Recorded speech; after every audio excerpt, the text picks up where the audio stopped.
Capítulo 11. Ritmo. Todo fluye y refluye, todo asciende y desciende. La oscilación pendular se manifiesta en todas las cosas. La medida del movimiento hacia la derecha es la misma que el de la oscilación a la izquierda. El ritmo es la compensación. El Kybalión, el quinto gran principio hermético, el principio del ritmo, encierra la verdad de que en todo se manifiesta una oscilación medida, un movimiento de ida y vuelta, un flujo y reflujo, un movimiento semejante al del péndulo, una marea con suba y baja, manifestándose siempre entre los dos polos en los planos físico, mental y espiritual.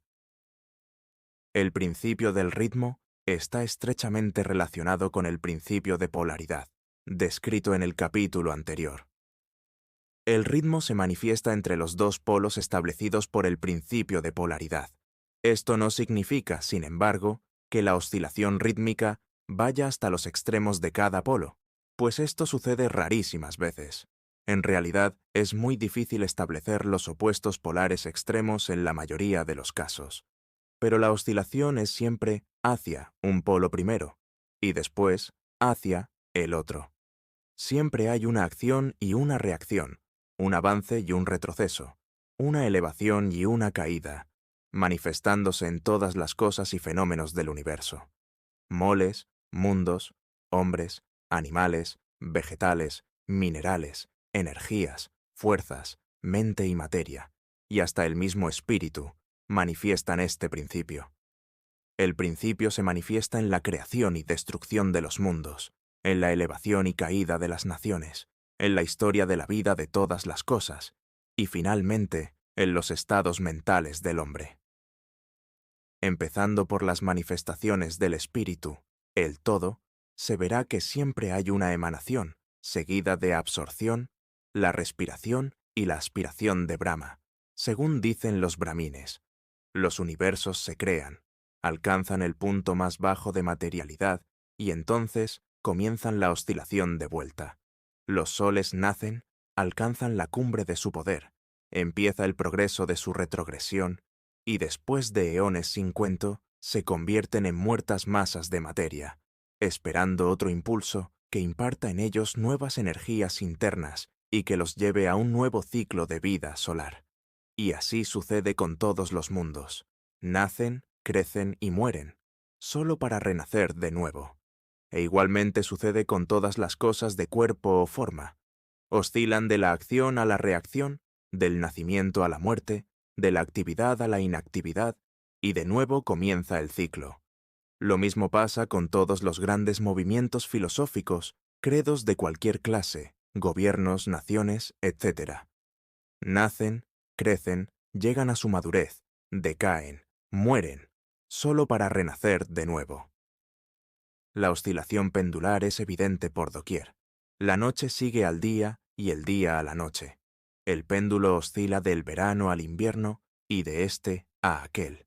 Los corpúsculos, átomos y moléculas y todas las masas de materia oscilan en torno del círculo que corresponde a su naturaleza. No hay tal reposo absoluto o cesación de movimiento. Todo movimiento participa del ritmo. Este principio es de aplicación universal. Puede ser aplicado a cualquier cuestión o fenómeno de las muchas fases de la vida. Puede aplicarse a todas las fases de la actividad humana. Siempre existe la oscilación rítmica de un polo a otro. El péndulo universal está siempre en movimiento.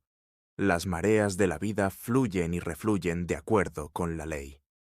La ciencia moderna reconoce el principio del ritmo y lo considera de aplicación universal en cuanto se refiere a las cosas materiales. Pero los herméticos llevan el principio mucho más allá y saben que sus manifestaciones se extienden a las actividades mentales del hombre, y que él solo explica la gran sucesión de sus modalidades, sentimientos y otros cambios contundentes que notamos en nosotros mismos.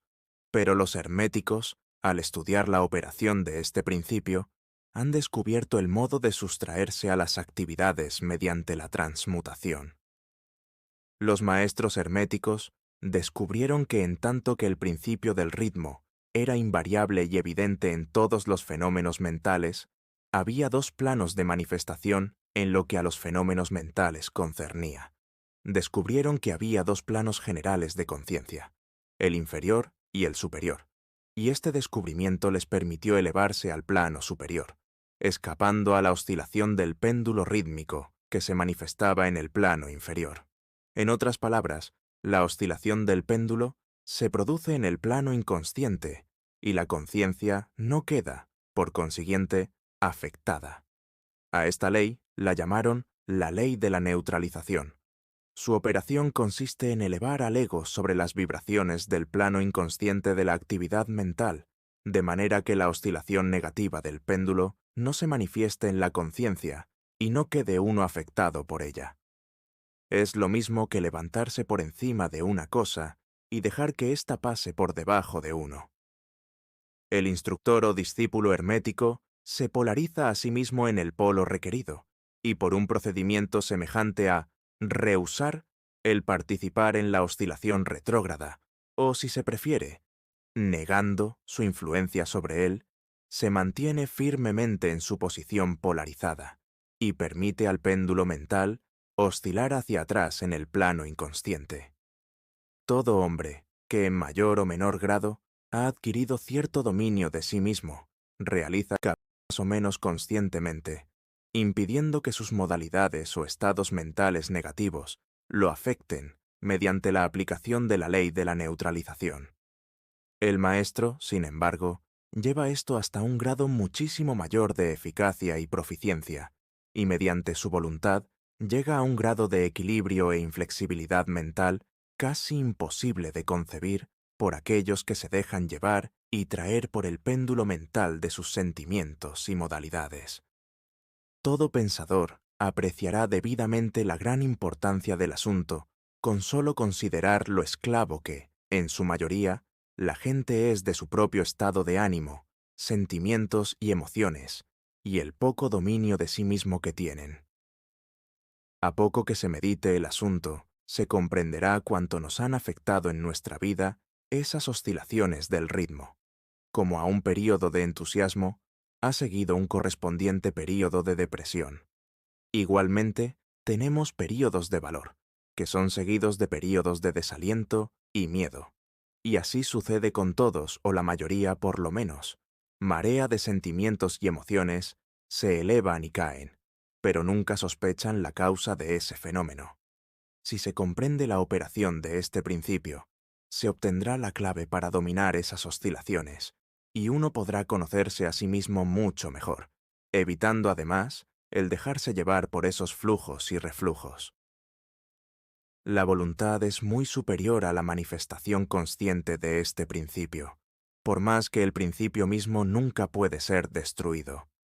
Podremos sustraernos a sus efectos, pero, no obstante, el principio obrará. El péndulo siempre oscila, si bien podemos evitar el ser arrastrados por su oscilación. Existen, además, otras particularidades en la operación de este principio del ritmo, de las que vamos a hablar ahora. Dentro de su operación entra lo que se conoce como ley de compensación. Una de las definiciones o significados de la palabra compensación es contrabalancear, equilibrar, y en este sentido se emplea dicho término en la filosofía hermética. A esta ley de compensación se refiere el Kybalión cuando dice: la medida de la oscilación hacia la derecha es la misma que la de la oscilación a la izquierda. El ritmo es la compensación. La ley de compensación es la que hace que la oscilación en una dirección determine otra oscilación en sentido contrario, y así se equilibran mutuamente. En el plano físico vemos muchos ejemplos de esta ley. El péndulo de un reloj oscila hasta cierto punto hacia la derecha, y de allí vuelve a oscilar hacia la izquierda otro tanto. Las estaciones se equilibran unas a otras de la misma manera. Las mareas obedecen a la misma ley, y la misma ley se manifiesta en todos los fenómenos del ritmo. El péndulo que solo hace una oscilación corta hacia la derecha, hace otra oscilación corta hacia la izquierda.